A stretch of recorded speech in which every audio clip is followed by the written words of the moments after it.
This is Fans on the Run, a podcast made by, for, and about Beatles fans. And now, here's your host, Alexanian. Welcome back to Fans on the Run. Surprisingly, the world's only Beatles podcast. You would think there'd be a couple by now, wouldn't you? The world's full of surprises in that way. I jest. Usually I start the show with a weird, senile, rambling monologue about my inner thoughts, but the world's kind of gone to shit right now. As of recording this, the election was, kind of recently. No one's quite sure who the American president is yet. So my brain's a little scattered, but then again, if you've listened to the show, you've kind of figured out my brain is always a little scattered. So, not much will be different in that regard. Again, on with the show. We have a fantastic guest for you today. I say that a lot, but again, I mean it a lot. He's a New York Times bestselling author, he's a music guru, and he's the co-host of fellow podcast, The Beatles Naked. Please give a warm welcome to Richard Buskin. Richard, welcome to Fans on the Run. Hi, great to be here. So far, what are your impressions of the show, based on the first 30 seconds? I'm really impressed. No edits required. You just roll along. Yeah, well, you might find out later on that might be a bit of a hindrance. But first impressions count, Yeah. Well, first thing I want to say to you is you're a veteran of the Beatles podcasting world, so I'd like to apologize for helping to oversaturate the Beatle podcast market. You can never have too much Beatles. You sure about that? Yeah, I'm sure of it. You can't especially have too much in these Beatles. tough times. You can't have too much Beatles, but you can maybe have too many Beatles podcasts. Yeah, I guess. Well, yeah. There'll be natural survival of the fittest. Yes, and we will find out within the next few months if I'm one of the fittest. Hey, it's like the presidential election. Exactly. I've managed to keep this show going for 6-7 months. I know there's been a couple other podcasts that have faltered off with the pandemic. Mm-hmm. Let's hope I have it in me to keep this going. So I'll stop talking about myself. Richard, how are you doing today?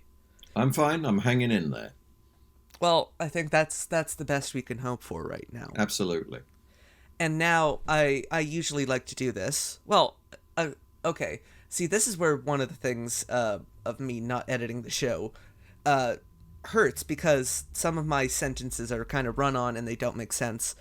Because all of my shows start this way. I'm going to go right back to the beginning. How did you first discover the Beatles? How did I first discover them? Okay, so that was the summer of 1963. Okay. And in the UK, I was in London, I was 4 years old. And I was a music fan already. I was into Let's Twist Again, Chubby Checker. Ah, yes. That was one of the first big ones. That was still a craze. One of his 3 different Twist-related songs. That's it. Or at least 3 that I'm aware of. There was probably an entire album or 2 full. Yeah, so anyway, I was I was a kid, I had a brother who's about 8.5 years older than me, so he'd buy some records. And one of the records he brought home was the Beatles Hits EP.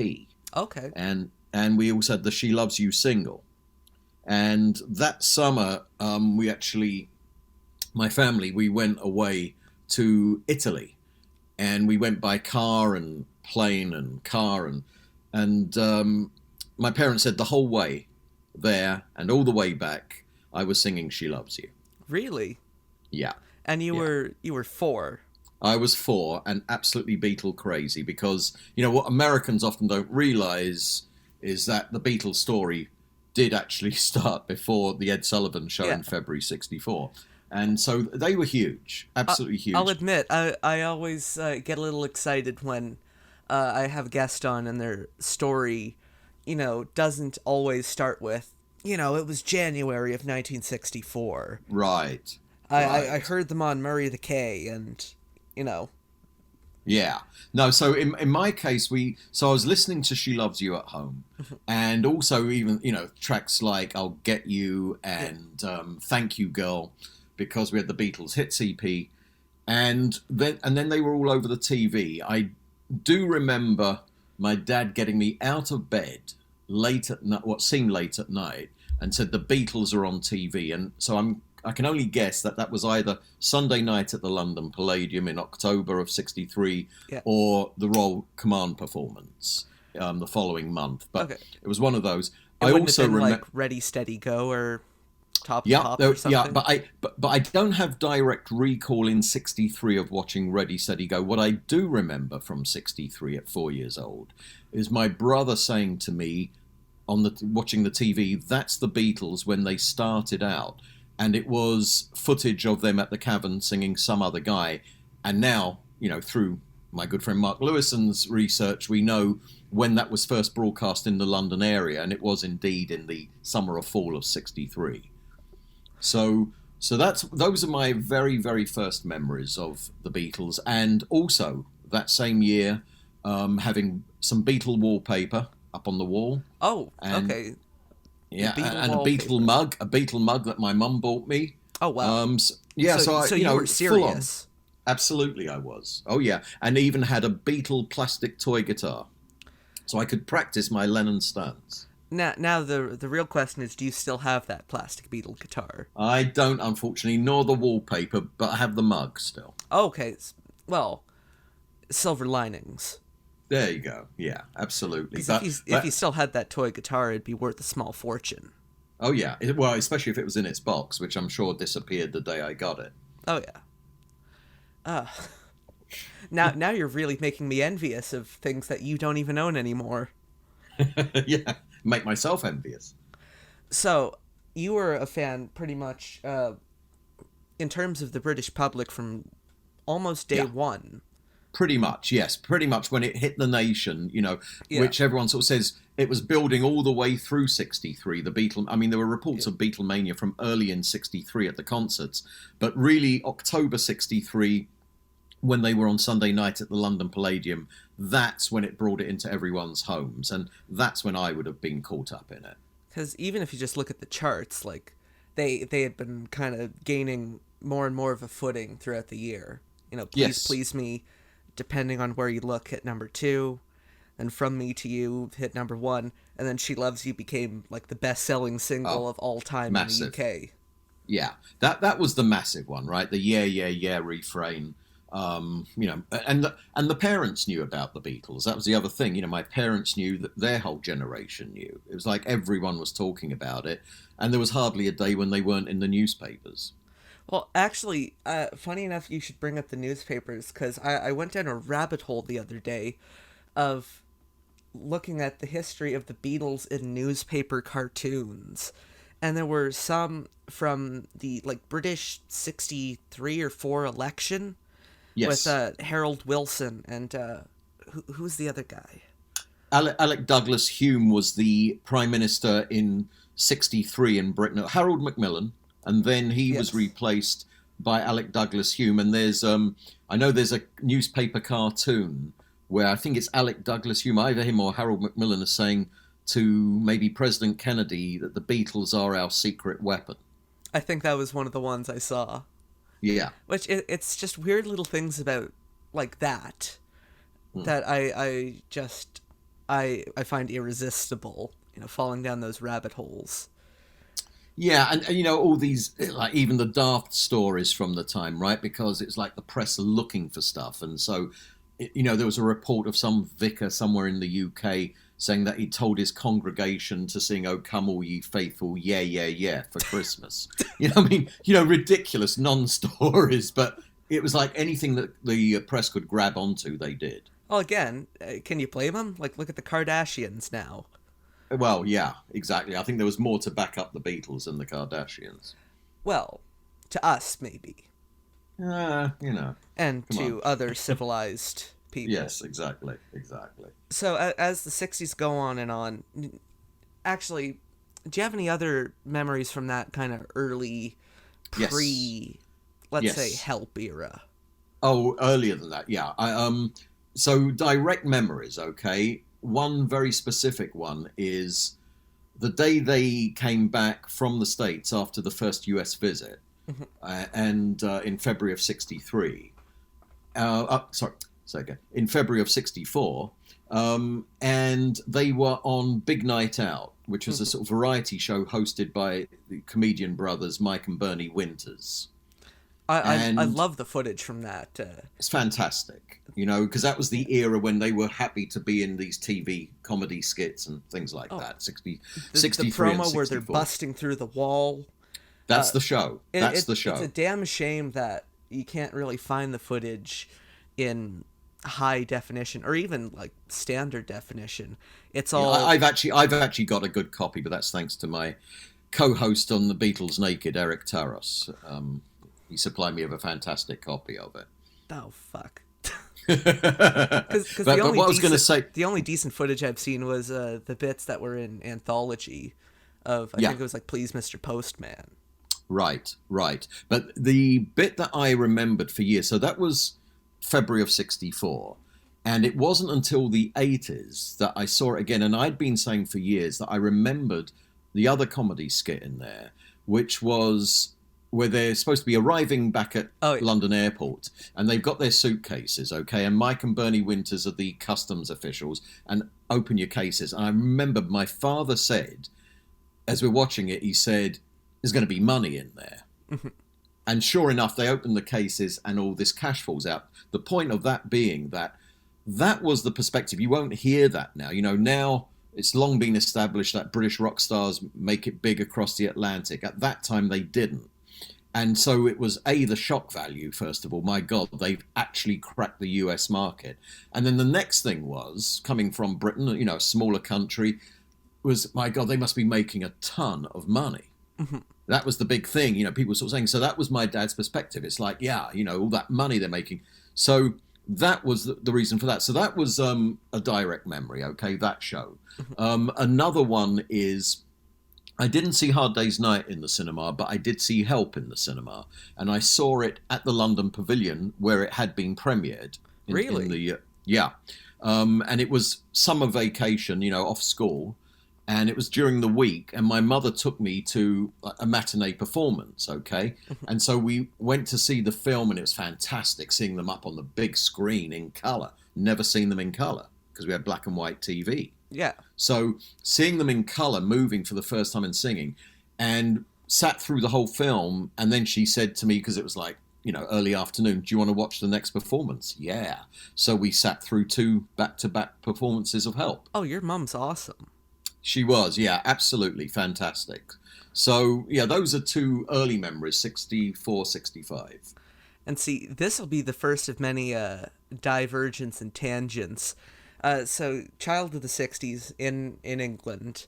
Who were some of your other favorite groups throughout the decade that maybe some of us, Americans, Canadians may not remember that well?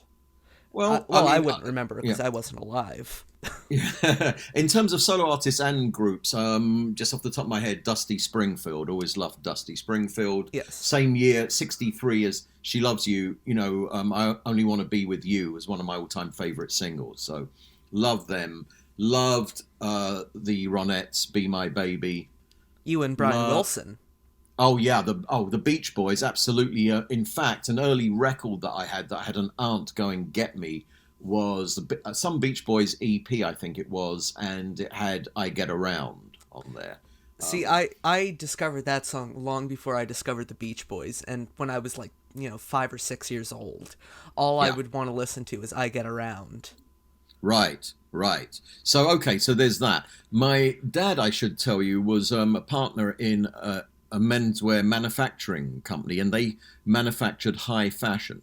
So their stuff was in the shops on, in Carnaby Street, the King's Road, all of that stuff. In fact, they were also knocking out sort of knockoff Beatle collarless jackets, not Pierre Cardin, obviously, but they were doing them. So, and one of the bands that they actually made the suits for were the Troggs. Really? Yeah, and in fact, the famous sort of film of them doing Wild Thing, they're in these white, I think it's black and white footage, but there are colour stills of them in these suits. They were white with like rainbow stripes, vertical rainbow stripes. And I just remember, this was like, I was about 7 years old in 66, they were going to be on Top of the Pops big BBC TV show there. Yeah. And the whole school knew. My dad's suits are on TV tonight.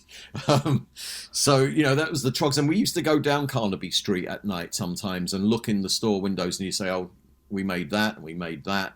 It was an exciting time. So the Troggs, that was another big band. Your dad played a part, in a way, in Swinging London. He did, absolutely. Capitalizing on it, really. Yeah, absolutely. Well, as any smart, menswear specialist would. Yes. You have all these, kids who are suddenly interested in looking dapper. You have the whole mod thing going. Yep, absolutely. So, dedicated follower of fashion, right? Exactly. The Kinks, love that. Absolutely love the Kinks. Again, the Kinks over here, you hear 3 songs. Right.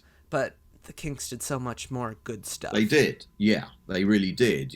So, You Really Got Me, of course. That's one of the ones that's famous here. Waterloo Sunset, later on in the 60s. Fantastic song. From one of my favorite albums, Something Else by the Kinks. Yes, fantastic album. I agree. Actually, for once, I feel like I'm legally obligated to mention this band at least once per episode, when willing. Just for my own sheer amusement. Dave Dee, Dozy, Beaky, Mick and Tich. Yes, and the song of theirs that I absolutely loved at the late 60s was The Legend of Xanadu. With the whip sounds, exactly, yeah. Yes. So I love that. I love the move. Oh. Blackberry Way. Well, actually, I don't pick up CDs that much anymore. But just the other day, I picked up a 3 CD deluxe set of the Move's first album. Right. With, Flowers in the Rain and Fire Brigade. Yes. Walk Upon the Water. And of course, they were the earlier iteration of what would eventually become ELO, because Jeff Lynne sort of joined a later version of the Move. He left the Idle race and teamed up with Roy Wood. Yes, and then Roy Wood basically left, and it turned into fucked off and went to do Wizard. It did Wizard, See My Baby Jive, yeah.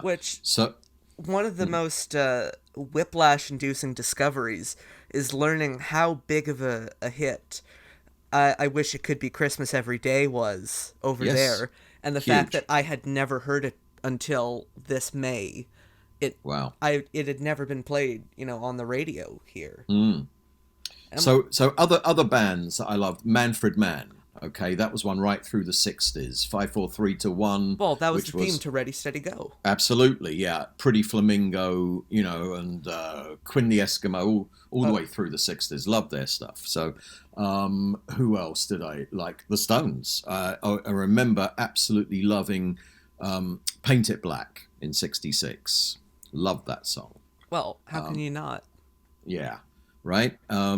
Of course, Satisfaction, because they were big as well. On the TV, you'd see that. All the parents knew that if they knew 2 bands, it was the Beatles and the Stones, of course. Yeah, the Beatles and the Stones, and if your parents were hip and in tune enough, maybe they'd know the Dave Clark 5.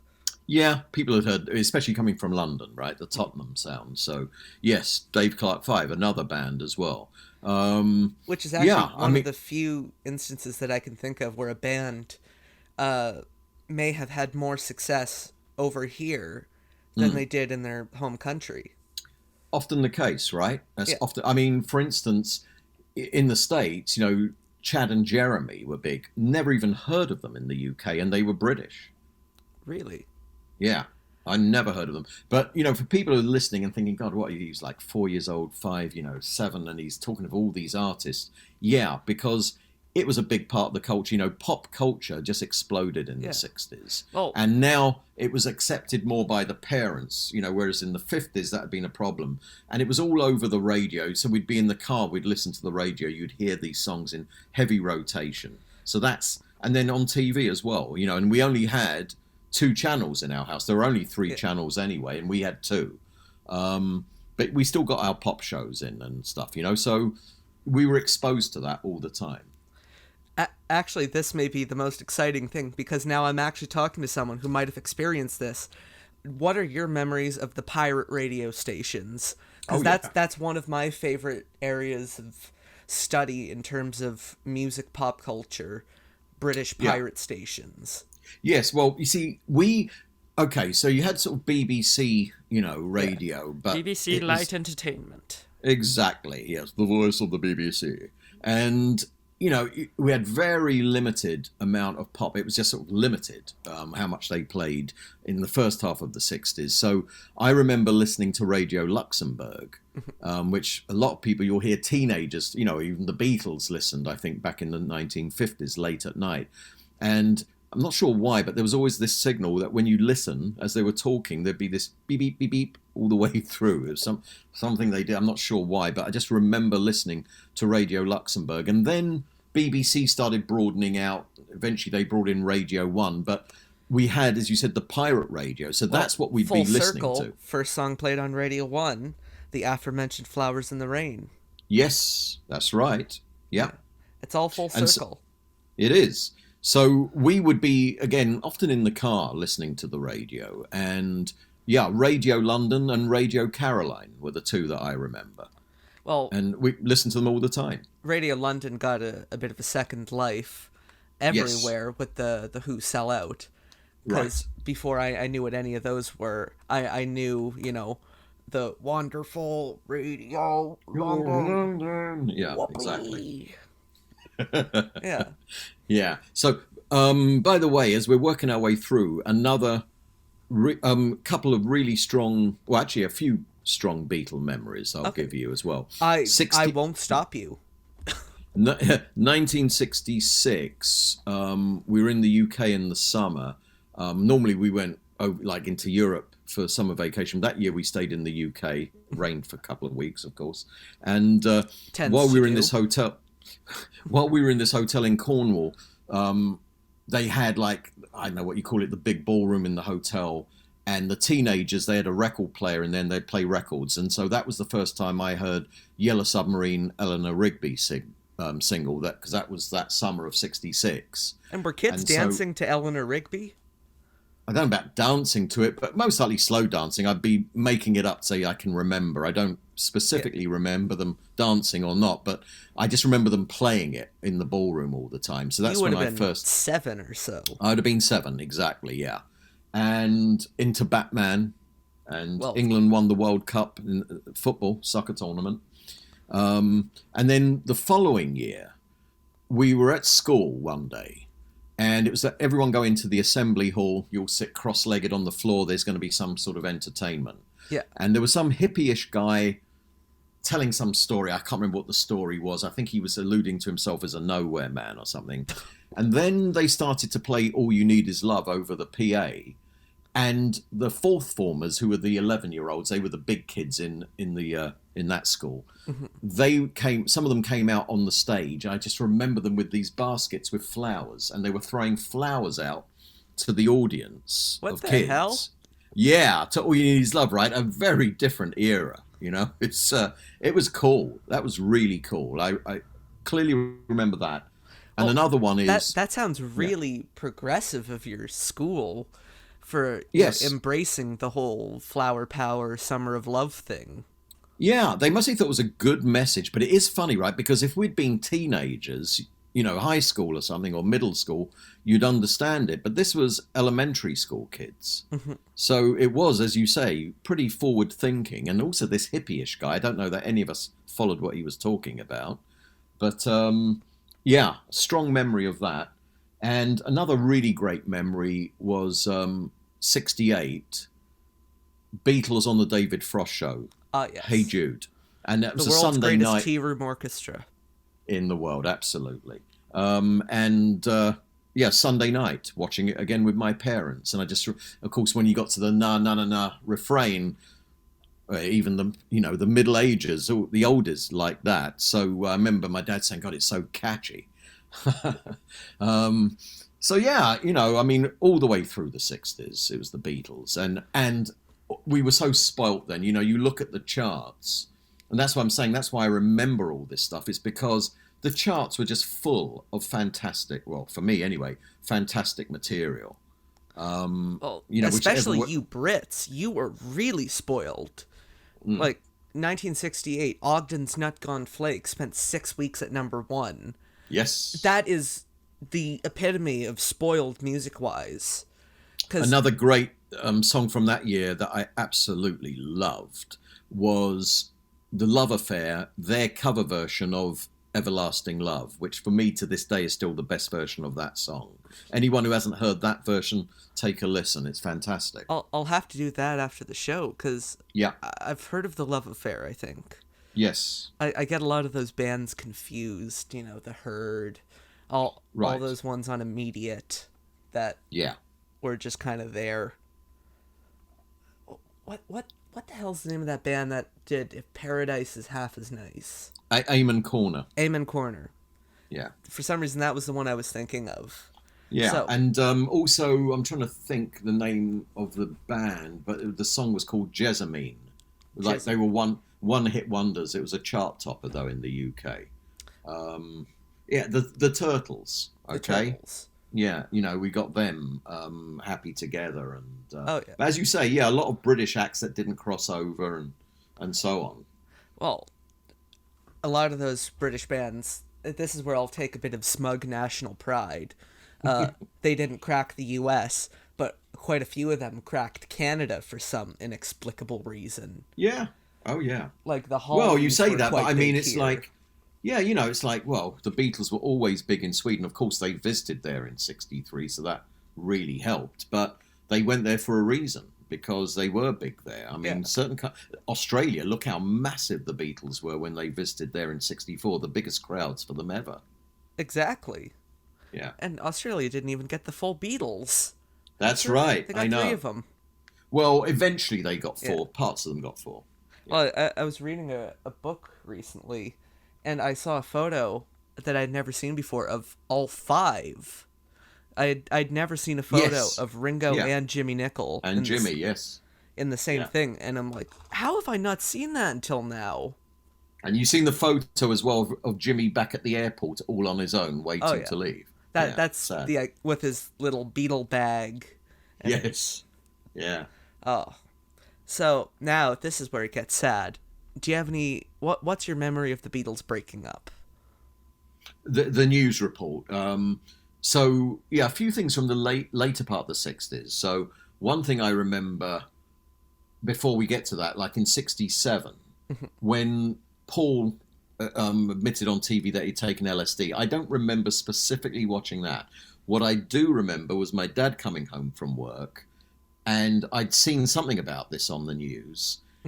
And in those days, and I'm just assuming this, but I do remember that in those days, the sort of cliched thing about LSD that people would say is, it's the drug that makes people think they can fly, which is not quite accurate. But anyway, that's what, so I'm assuming that's what I heard, because I remember saying to him, the Beatles were arrested, which they weren't, of course. The Beatles were arrested for drugs on a plane. And I think it was because I'd heard that it makes you think you can fly. I must have got it all conflated in my head, and said that. So I remember that. And then in terms of the news again, 1970, April 70, I do remember watching the news where they were talking to the girls outside Apple, the Apple Scruffs, and, asking them, and, some of them are crying and stuff like that. I remember that very clearly.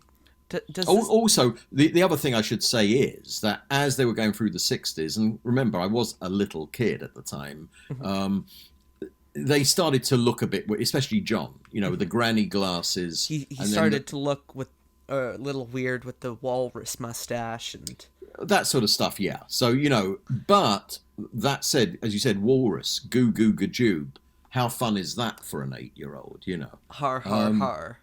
Yeah, right? So I was always engaged by them, but I think I was sort of going along with what my parents most likely would have been saying, like, they're looking a bit strange now, they've gone a bit weird, or it's gone to their heads. Oh, isn't that what the Queen said?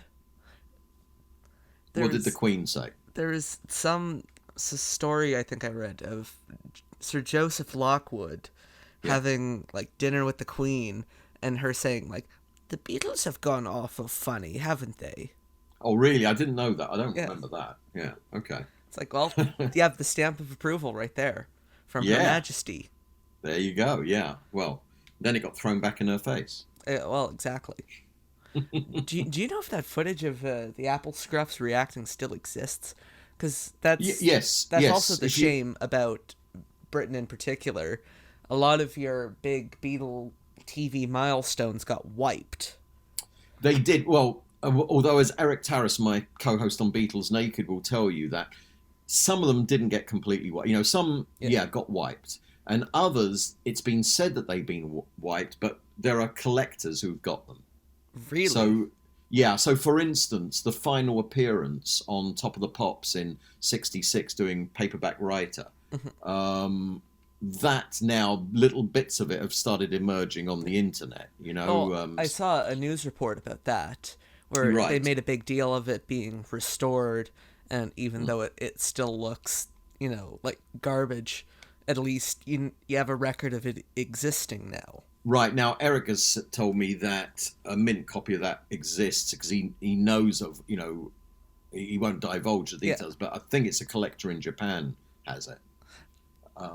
Which is that kind of really thing always annoying. makes me really irritated. Yeah, it pisses me off too, right? You know, it's like share it with the world. It's ridiculous. Yeah. Because you're just holding back stuff that where a lot of people would like to see. That's just greed. Yeah, I agree. But getting back to what you were saying about the Apple Scruffs, you know, and other people being, you know, vox poppers, I'd say, asking people in the street what they think about the Beatles splitting up. That's on YouTube. You can look that up. Yeah. But yeah, well, I wonder if any of those other ones. I saw like a really bad handheld camcorder.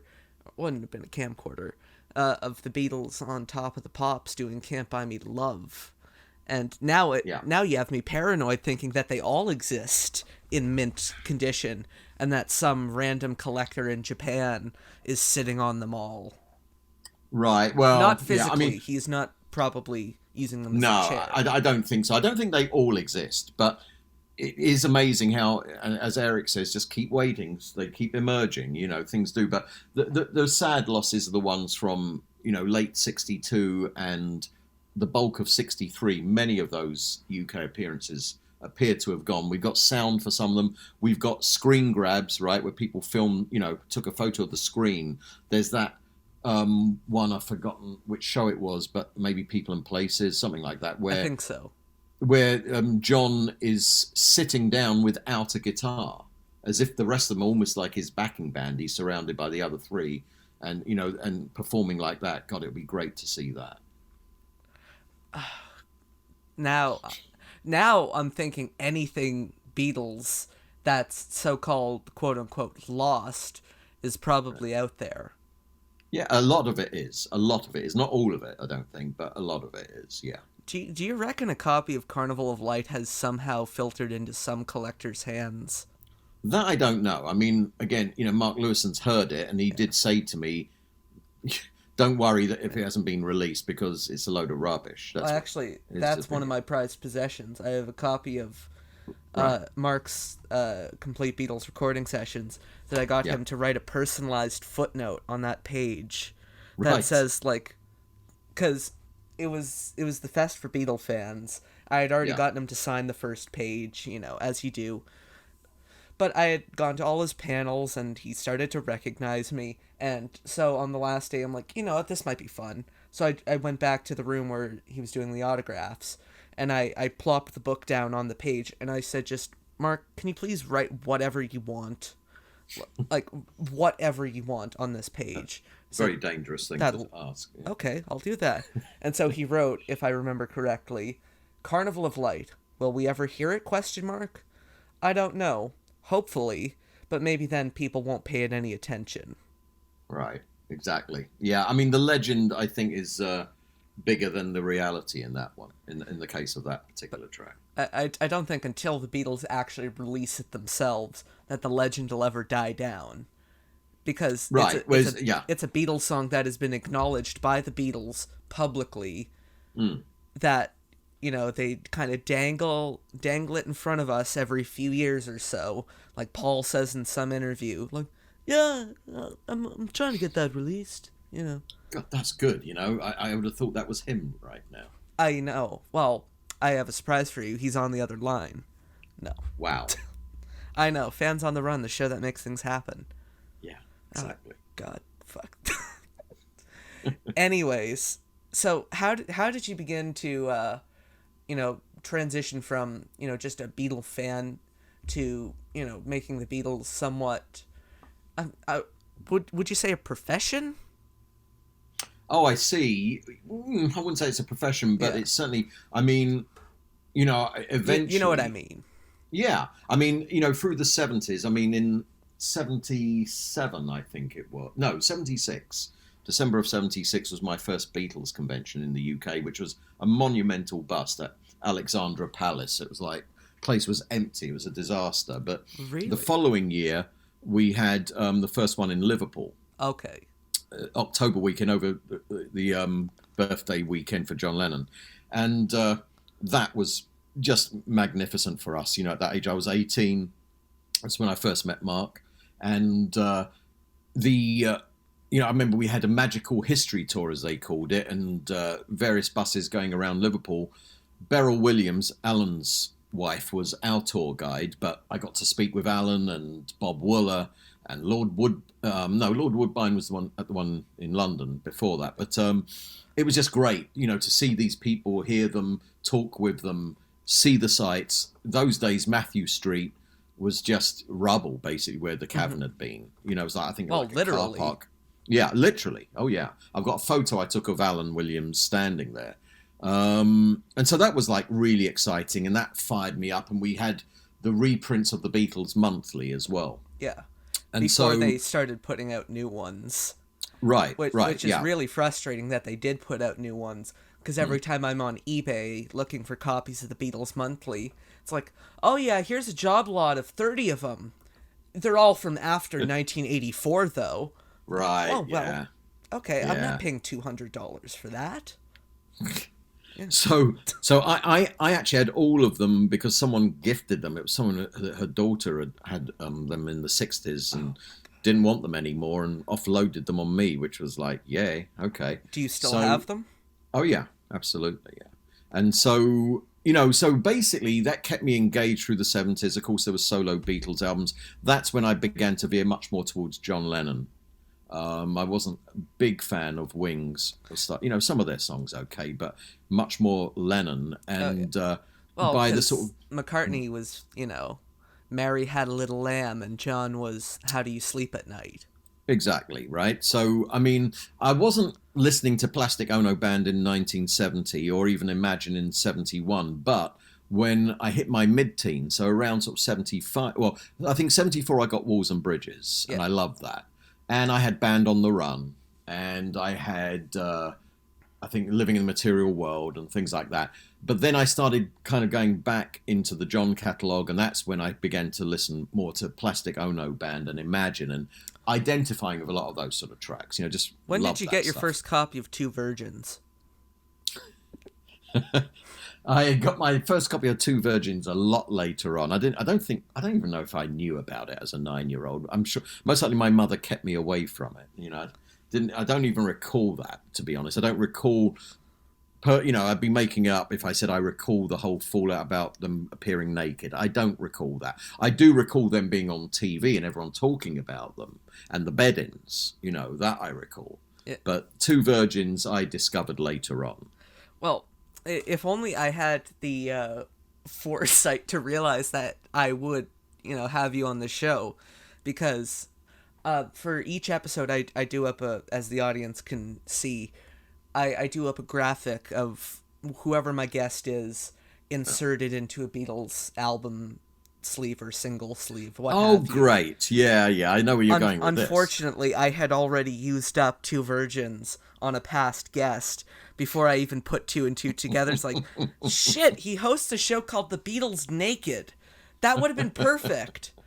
So unfortunately, you have the Help British album. You made off. I think I'll take that. Yeah. I think I'll take that over Two Virgins. Thanks. Yeah. Well, you made off a lot better than some of my other guests, because when you start to do so many episodes, you start to run out of sleeves. Yes, I can imagine. Yeah. So yeah. I had a bit of a an existential crisis about that a couple days ago. It's like, God, what am I gonna do?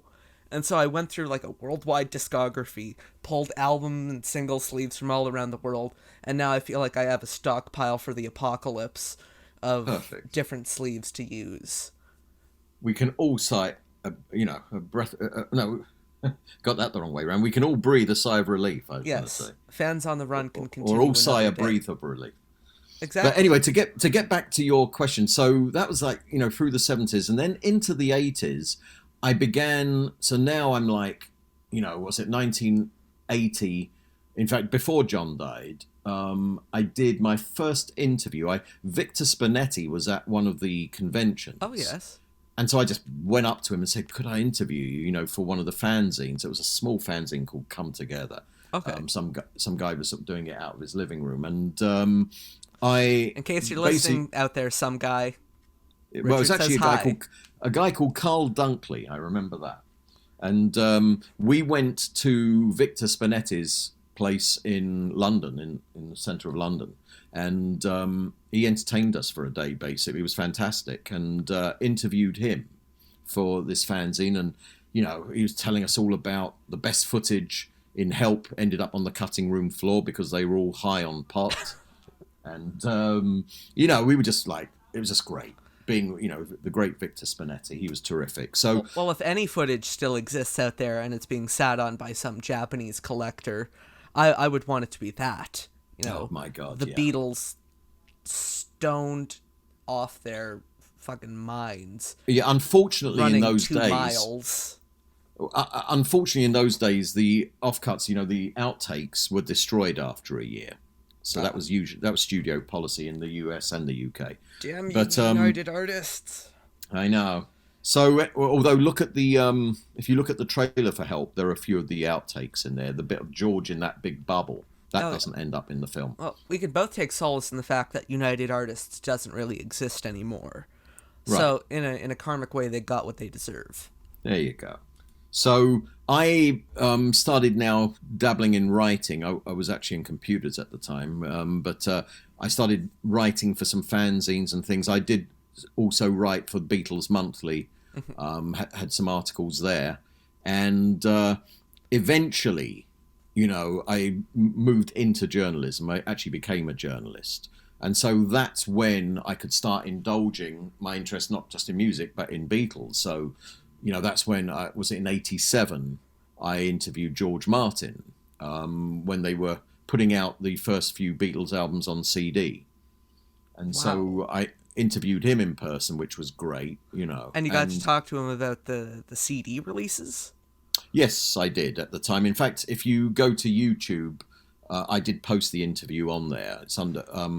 If you just put George Martin and put Rich Buskin as one word, RichBuskin, you'll go to my channel most likely. And listeners, right now, pause this episode, go watch that, and then come back. All right, now you're back. What? Now you're back. What do you think of it? I thought it was brilliant. Yeah, there you go. I haven't seen it yet. So that's when I began to indulge, and started actually interviewing a lot of artists and producers and recording engineers and so on. And so it basically went from there. I take it in this era was where the New York Times bestselling author moniker came into play. Well, that first came into play in actually later on. That was in 97 or 98 when Princess Diana died. And I'd been commissioned to do, I'm not a royalist or anything like that, but I'd been commissioned by an American publisher 5 years earlier to do a quickie paperback on her, simply because I was an author and a writer who was British. Yes. So I was like, who can we get to write, So I did this, and then when she died, we did an updated version, and that hit the New York Times bestsellers. Well, that's a feather in your cap. Being able to have some schmuck teenager introduce you as New York Times bestselling artist or author. Hey, I'll take it. Yeah. I'll take it. But I was doing magazine writing through the second half of I went full time as a journalist in December of '84, and got an immediate break when a good friend of mine called David Stark, he's got some incredible stories to tell. Actually, he's got a book coming out soon, and he's older than me and David, and so back in the 60s, he actually, he was outside. He's in photos with John and Yoko. Outside Marylebone Court when they're busted for pot, and then he was actually sitting directly behind the Beatles at the Yellow Submarine premiere. He gate crashed and ended up getting a seat directly behind them, and there's footage of him there at the premiere. And so how does one gate crash a Beatles movie premiere? Oh, well, in David's case, you go along with your school chum, you're 15 years old, you see a door open at the side of the London Pavilion building in Piccadilly Circus, so you look in there and you see an elevator. So you get in the elevator and you go up to the roof. And then you're standing on the roof and there are some other people up there and you're all looking down and you see the crowds gathering. And then as it's getting close to showtime, you drop back down into the theatre and you get stopped by someone who asks, who are you and what are you doing here? And you bullshit them and say that you're a friend of Clive Epstein and, who he met once in a hotel a few years earlier. And and then asks and sees Dick James passing by and says to him, who'd never met him before, and says, Dick, have you seen Clive? And Dick James says, no, he's around here somewhere. And the usher, who's like, there sort of says, okay, well, obviously you know what you're doing here, you can stay. I mean, those days, that's what security was like, non-existent. And so then the lights go down and he sees two seats directly behind, I think, Paul McCartney, and goes there and it's Keith Richards sitting there. And he says, these seats were for Mick and Marianne, but they're not here. So you can sit here. So he sat there. So not only did he gate crash the Yellow Submarine premiere, he stole Mick Jagger and Marianne Faithfull's seats with his friend. Yes, and then is sort of saying to Paul during the film things like, "Oh, I love that new song," and so he told this story, okay, and you sort of think, oh, it's a great story, but any proof of it? Well, I interviewed him. Because there's a photo, in fact, there's a photo that's widely published of Paul at the premiere, and you can see that behind him there's an empty seat. And Dave always said, that was my seat. Well, fast forward to 1988, so it was like the 20th anniversary, and I interviewed him for the Beatles Monthly magazine. And when it was published, he phones me up and says, turn to page whatever, And I said, yeah, and I turned to that page, and God, there's a photo that they'd put in of Dave standing behind George in the lobby. And then fast forward again to, I think it was the Martin Scorsese, George, Living in the Material World documentary, and you see people arriving, the Beatles arriving at the premiere and everything, and damn me, we're sitting there, and here's Dave coming across the front of George Harrison in the film. Oh my God. Yeah. So that's Dave, right? I can't remember what we were talking about before, but it doesn't matter. that is one of the best stories I think I've ever heard. Oh, Dave's full of them. I'm telling you, he's got great stories. Absolutely, that's why he's doing a book. We're going to have him on the show, by the way, as well. Well, there you go. Yeah. I assume I urge all of my listeners, go listen to that. It is probably worth your time more than this show. And check out Dave Stark's new book as well. I think it's called something like It's All Too Much. I think that's the title. I wrote one of the forewords for it. But he's a fascinating guy. Incredible stories. I mean, he's just the ultimate. I call him like the Beatles Zelig. He shows up at everything, and I mean, and that's just the tip of the iceberg, because he's got a magazine that he self-publishes for music publishers and composers, which is very, very successful, called Songlink International. Okay, I've heard of that. Yeah, so Dave knows anyone who's everyone, really, and he sits on panels, judging songs and stuff like that. And one time he went to Cuba. I think I mentioned this in the foreword, and he went to Cuba. So as a joke, I said to him when he got back, I said, so where's the photo of you with Fidel Castro? Don't you think he produced it? It was like, damn. Oh. That would be like someone going to the UK and saying, where's a photo with the Queen? It's not going to happen. But it was like, he was judging some music contest. Fidel Castro was there because it was, Cuba. Yeah. And of course he's got a photo with Fidel Castro. That's just wild. Wow. Yes. Well, now this is where it gets really personal. What do the Beatles mean to you personally? They've been with me most of my life, right? So from the age of 4, okay, I'm 61 now, and it's a lifetime of it. I think there was a period in the early 70s when they split where I went a bit sort of cool on them. I was into other stuff, and then it all revived again, in 73 when I was 14, because Beatle reunion rumours on the back of the Ringo album with the others, guesting on there. And so I remember being at school and, I was like behind the times. I'm into the Beatles. They're all into glitter rock, all the kids. And I remember my English teacher saying, but, the Beatles, didn't they split up? It was like 3 years ago. It was years ago. I was like, and people say, oh, he'll grow out of it. So they've been with me all my life. The Beatles won't last, unlike that Gary Glitter fellow. Exactly, right? Yeah. So yeah, they've been with me all my life, and so many great memories attached. What do they mean to me? They mean, like I said, going with my mum to see Help, watching the TV and my dad commenting on them.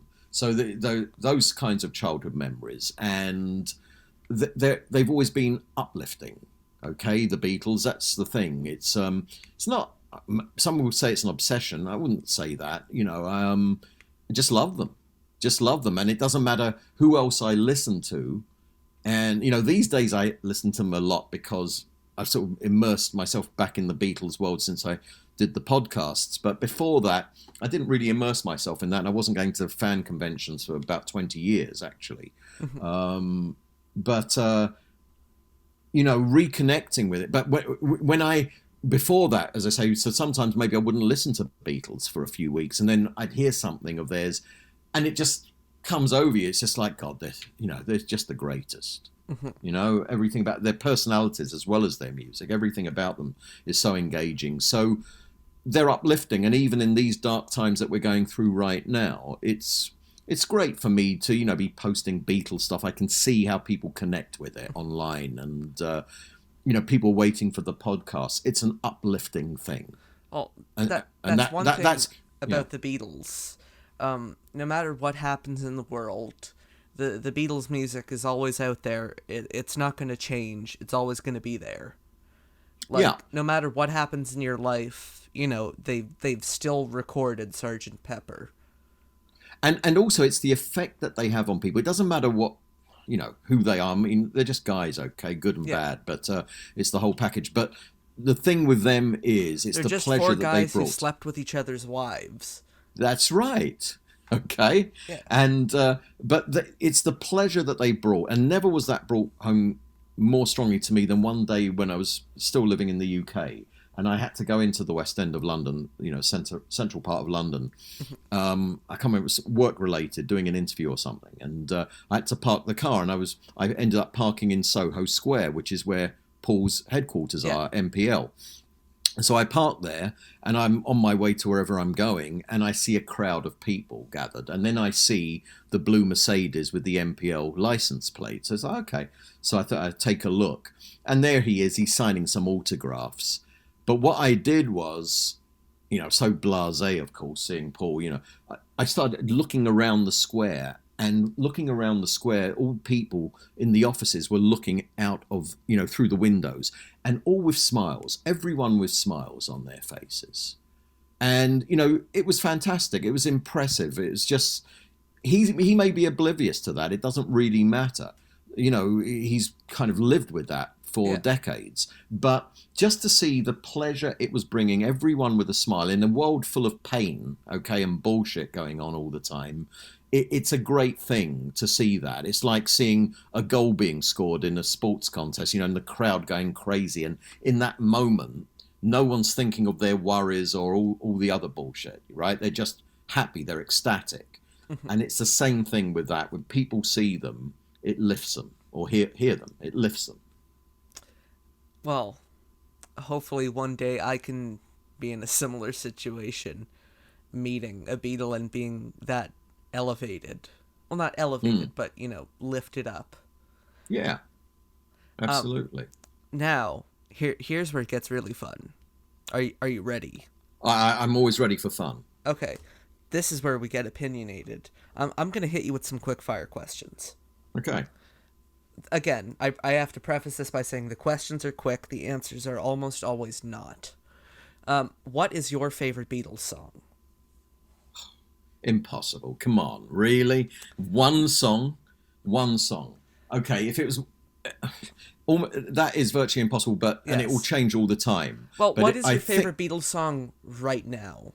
Yeah, the one that I keep coming back to is because, we did a show called John Lennon's White Album, which is just a fantastic album in and of itself. Anyone who hasn't done that, do that. Compile all the John songs, add Revolution, the single, to them. And what an album. And so any number on there, because often I'd sort of say, hot contenders are Tomorrow Never Knows, Happiness is a Warm Gun. But the one I'll pick for this show is Dear Prudence. And the reason is I just think it's such a beautiful song and it's such a fantastic production. The way that it builds and builds to the point where you get that cacophony of sound, and then it resolves itself as the sun comes out and the sky is blue at the end. It's just a complete perfect song.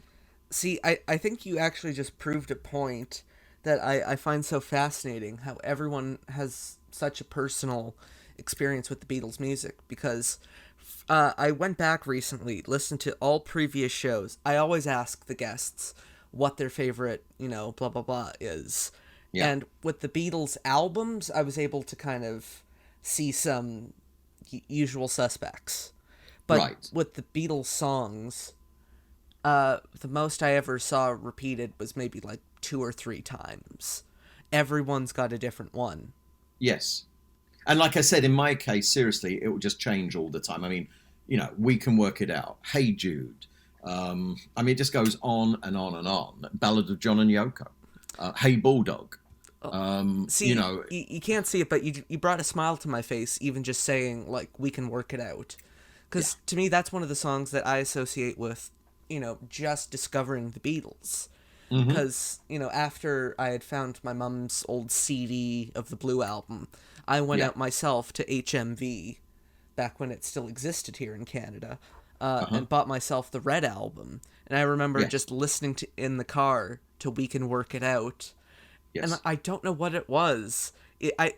This is going to sound weird, like borderline, in the Ruddles' heads, like, it was the trousers.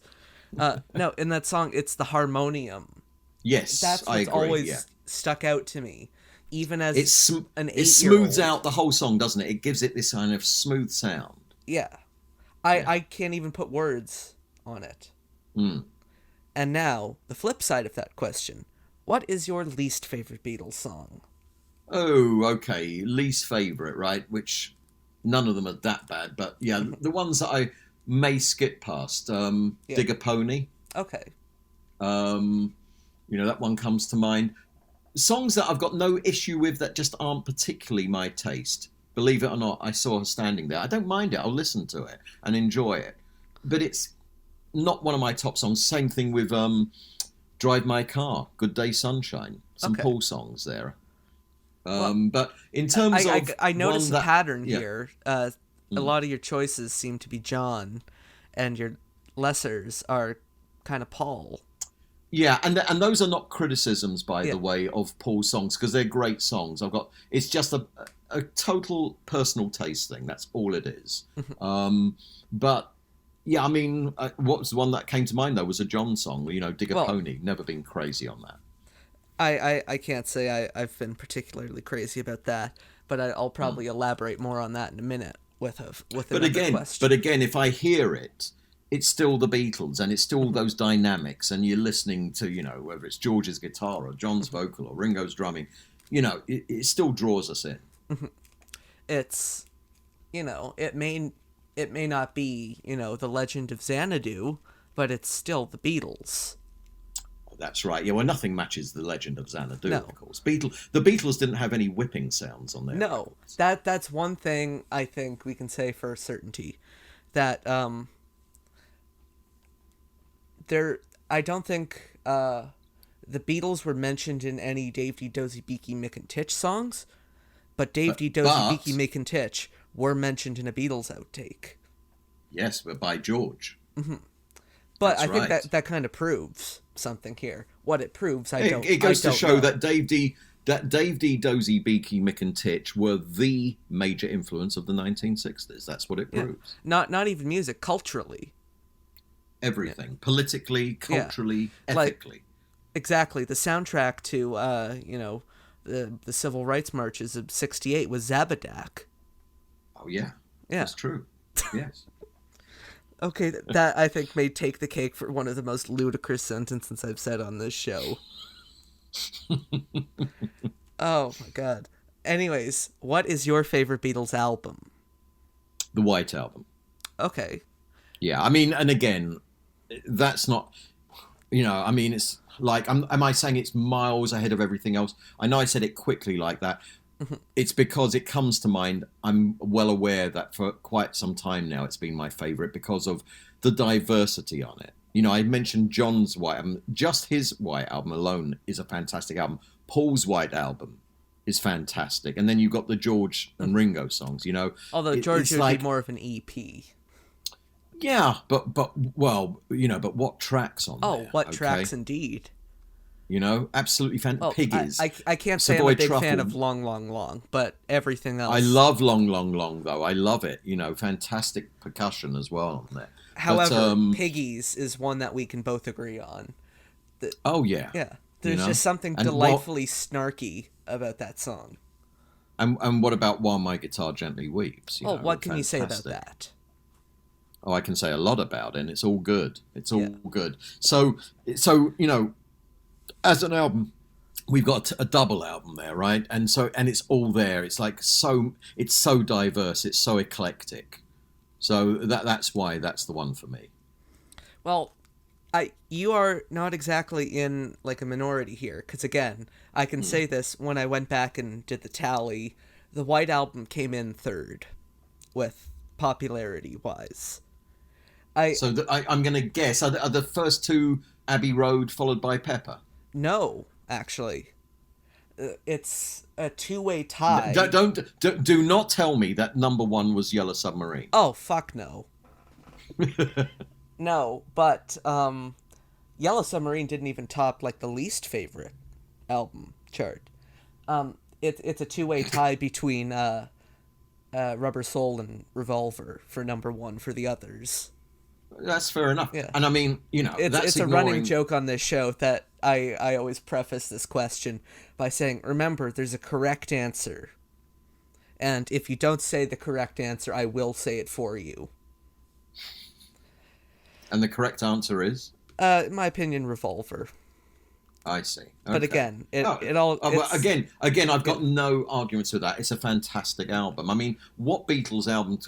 I know people say, "Oh, please, please me," Still fantastic album. That actually topped Beatles. The least favorite chart, I think. It often does, but I still think fantastic track. Any album that's got Twist and Shout and any album that's got P.S. I Love You. And There's a Place and Misery and Please Please Me. I mean, come on. So, and then the With the Beatles album, fantastic album. That's one that has been kind of trashed on my show, but I vehemently defend it. Oh, I've got a real problem with people trashing that album. I think it's fantastic. It's I wouldn't say it's their strongest, but for a second album, you can do a lot worse. I think it's a magnificent album. Oh, I think so too. I really do. Yeah. It's probably my favorite early Beatles album. Right. So what's your next quickfire question? And it's the last. Actually, it's the last quickfire question. What is your least favorite Beatles? So the fun phase is almost over.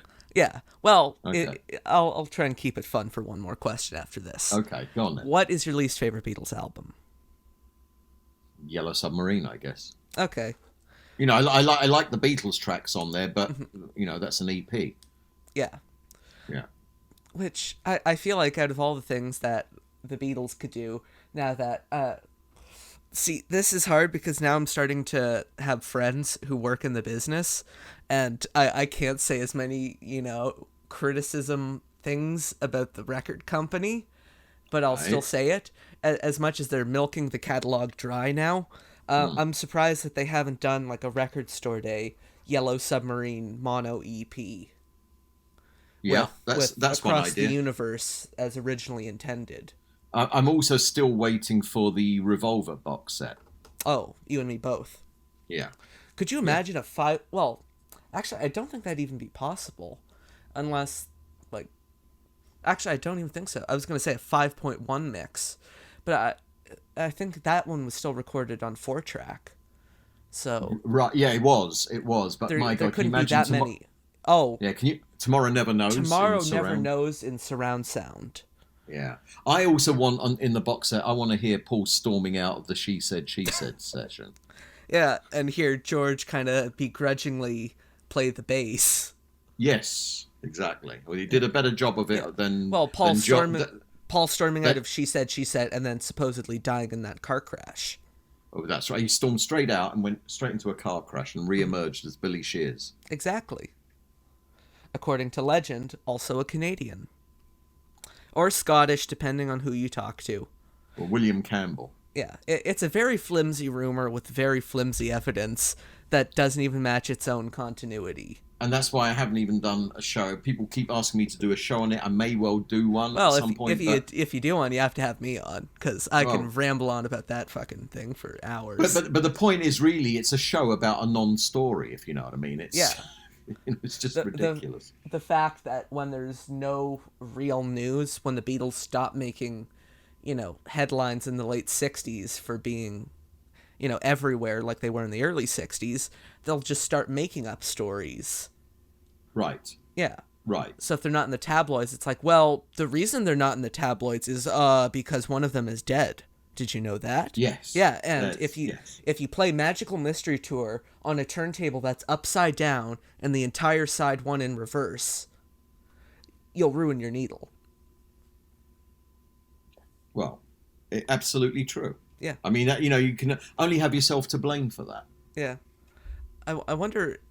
I keep thinking, I wonder if that was like an orchestrated thing at some point with like Capitol Records PR people. Like, you know what? Sales of Yellow Submarine were down. You know what we could do to sell a bunch of Beatle records?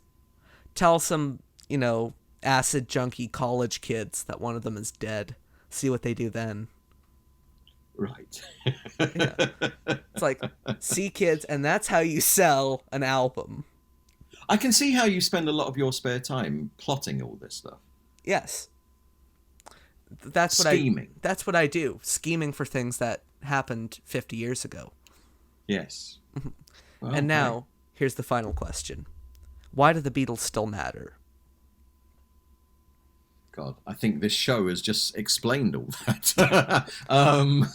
No, I think this show has explained why Dave Dee, Dozy, Beaky, Mick, and Tich are the superior cultural force. Well, that's true. Yeah, at least we've announced that to the world. But why do the Beatles still matter? Because their music, number one, of course, that will never die. And it is as uplifting, same word I used before, it's as uplifting and inspirational now as it was on the day of release. It's timeless. It's absolutely timeless. I firmly believe it will be the classical music, of the future. I think it already is being treated that way because of, people keep saying, the Beatles are going to be forgotten, just like all popular music eventually is. No way. No way. The way the Beatles have been, like a friend of mine who hosts another Beatle podcast, Joe Wisby, he has about, let's say 400 Beatle books.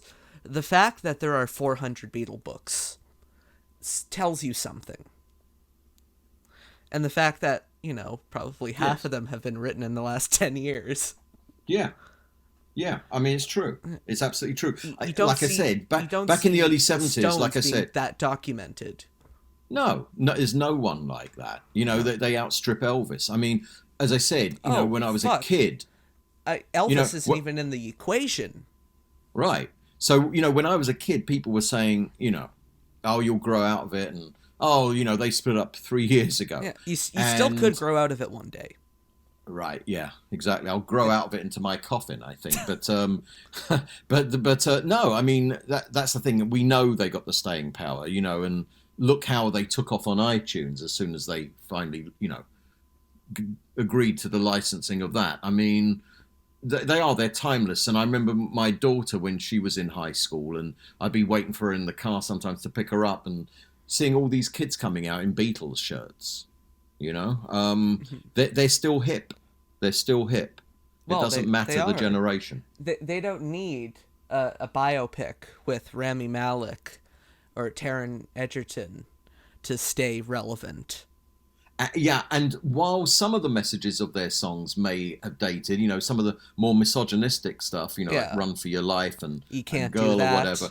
Right, exactly. But, the main message, as Paul said in Anthology, that he's so glad that their songs, most of them were so positive and they're about love and peace. The fact that your music can still be so respected, and one of your members has a song with the N-word in the title, and they haven't been completely culturally erased, means Right. you're bulletproof. Absolutely. And so, I think that's why they matter. And it's not just that they matter to people. They're important. They're important in our culture. And I don't just say that because, I'm a Beatles fan. I just think, the message they delivered, and what a catalogue of songs. What variety. Just mind-blowing catalogue of songs. It's something for everyone. When people sort of say, I don't like the Beatles, it's like, really? There's not one thing they ever did in that massive catalogue? That's weird. That's a sentence I never believe, because there's always something for everyone. Yes. Yeah. Absolutely, there is. Something for everyone. It's absolutely true. And as I say, every day is a Beatles day. Well, I actually think that's a perfect note to end the fun questions, because now I get to turn it over to you. What would you like to plug? What would I like to plug? So the Beatles Naked, go to thebeatlesnaked.com. And, that's the show. Mm-hmm. And a lot of fun don't just on that. Google it, because you might see some things on Google Images that you might not want to see. Right, that's true. See our previous conversation about two virgins. Exactly, you'll end up with two virgins. Go back about 30 seconds. Oh no, You'll 30 minutes. Yeah, you'll know that it's not the show if you hear Yoko squawking. Okay, so the Beatles Naked. You can go to my website richardbuskin.com. There actually you can also link to the Beatles Naked website, but you also can link up to my pages on Facebook and see the other stuff that I've done, all the non-Beatles stuff that I've done as well. And so that's a second plug. I think that's enough. Yeah. Well, and in case my audience is too lazy to type anything, you can find all his links in the descriptions wherever you're listening. And that segues into this is always a mouthful when I try and give myself my plug at the end of the episodes.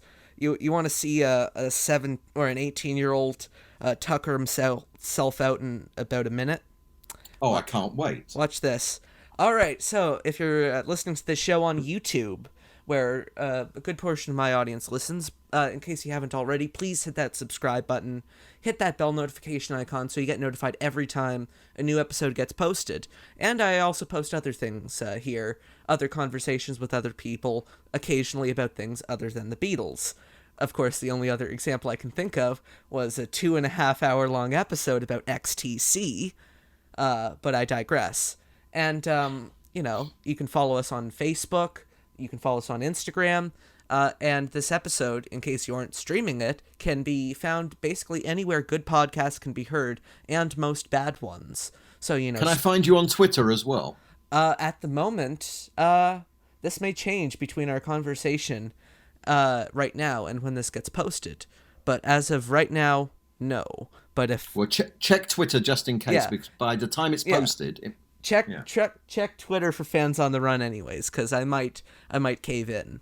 And, but yeah, you can... Fans on the Run. Oh, that's... Yeah. Fans on the Run. There you go, there's a plug. I have a new intro. Yes. Yeah.